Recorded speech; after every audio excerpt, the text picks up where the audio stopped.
Hi, this is Tracy, and I would like to talk tonight about two theories that I have for why there's so many narcissists around and how come we didn't hear of this before.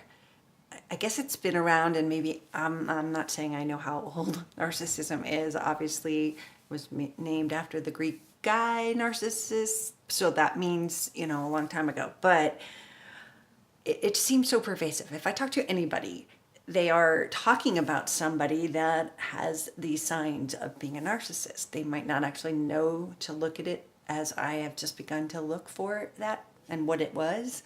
But I then talk to people and they say they were married to a narcissist. They knew him, their sister, their brother, their mother. It's to me, I'm in this world and I'm sucked up by a tornado that is making me the detective and making me learn so much. Every day, in between things, driving in the car, I am watching and learning and looking at new people, and started out with a whole lot of the same people to watch, and I learned so much from them. And I'm almost done with all their videos, so I've moved on to some of the suggested videos that YouTube is coming up with, and I'm learning and seeing new people and their expertise, their story, their kindness, their support, their pain. And so I have two theories, and I just told a class that I was in.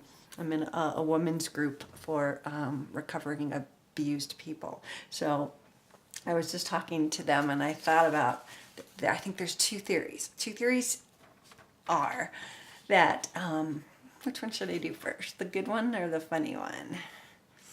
All right, so I'll do the serious one. Does anyone know who Carolyn Meese is? I think that's it, Meese. I have it on digital, so I don't see the cover of the book ever. But she has a wonderful book out there, and she's talking about our beings, our insides. Our body is just a container for our soul. And until we realize that our soul is the thing that has to take care of the body, until we know that our soul is the light inside of us, when we know that, she was talking about how our souls just keep recirculating. No one ever dies. They just keep coming around, and don't quote me if I said this wrong, but the soul just keeps taking another life, taking another body, taking on another experience, something they didn't learn in the other life and they want to learn now. So they have a meeting with all of the people, I guess they're other godlike things, that are listening, and they say, well, I want to go down and I want to learn compassion. I'm going to be the most compassionate person ever. And what happens is that person comes down, and it's not the life that they chose, but it's the lesson that they chose.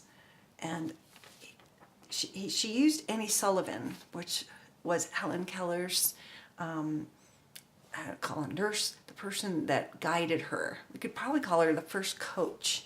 She helped her come from a state where she couldn't talk, communicate, and she was the first one to go on to get her bachelor's degree. Helen Keller is a great story. Annie Sullivan's story is just as good. And she saved her. She gave compassion. She learned that. And in that, the mission and the journey is fulfilled. So we all have a mission and journey. And I think that sometimes that maybe these people that are showing up as narcissists now are saying at that round table of what do you want to do in your next life, and they're grandiose, and they aren't saying something like compassion. They are saying, I want to have the world love me and be the most important person in the world, right? That's what they want to do. They want to make themselves something good, and something like, oh, everyone's going to think I'm great. Maybe that's exactly what they said. And when they say that, they come down in another body. A baby is born, and that soul is popped into that baby. And when that happens, the lessons that they're going to learn are what it's like to be that person, that the person that ends up with no soul, because you didn't want something that was good. You didn't want to help others. You want to help yourself. And it's like when you got, a genie bottle, if we were to have it like a genie peppermill and we were to rub it and get 3 wishes, and if you said, I want $1 million or all the money in the world, or I want to be the richest person, those are all self-serving. But if you take the genie bottle and you wish for world peace, cures for diseases and things like that, that is a compassionate one. So I think these narcissists are coming from a place where their souls asked for something that was for them. And that's what this is. Their journey is to be this person that feeds off others and can never actually gain it. Because if they gained self-control, if they gained this confidence in themselves, then their mission, if they learn to be selfless instead of selfish, then their mission is accomplished and they probably die. So a narcissist is going to live his entire life and never ever be happy. That's one theory. This is the good one. I just told the group, all right? So I was born in the 60s, and we used to have like bomb shelter drills at school, and we all heard of alien things. There was always, the ship was found somewhere. It was always the cover of like, the crazy Inquirers and things like that. But you don't see that too much anymore. We don't talk about the aliens coming down, and people in those days, 70s, 80s, they were abducted and brought into space by the aliens. And they always looked very similar, shadowy, maybe green blobs, right? And when they were there, they had something inserted in their butt, right? How many stories did we hear like that when we were younger? You don't hear that anymore. People are not getting abducted by aliens. But here's my theory. I think the aliens just learned like a stealth thing. They are probably still coming down to Earth and sucking people up. They're just taking people. Maybe it's random. Maybe it's not. Maybe it's little kids, old men. It doesn't matter.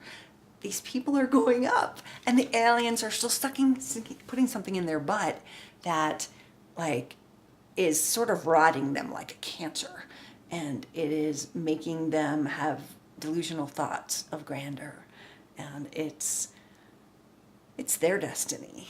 And I'm blaming it on the aliens because we never really think about those aliens doing that.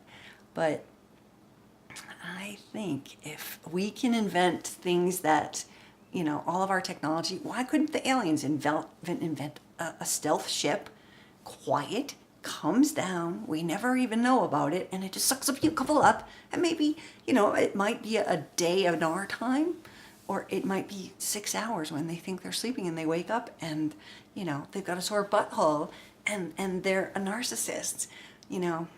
It could be a disease and, all those things that, real people say about it. But those are my 2 stories of how people become a narcissist.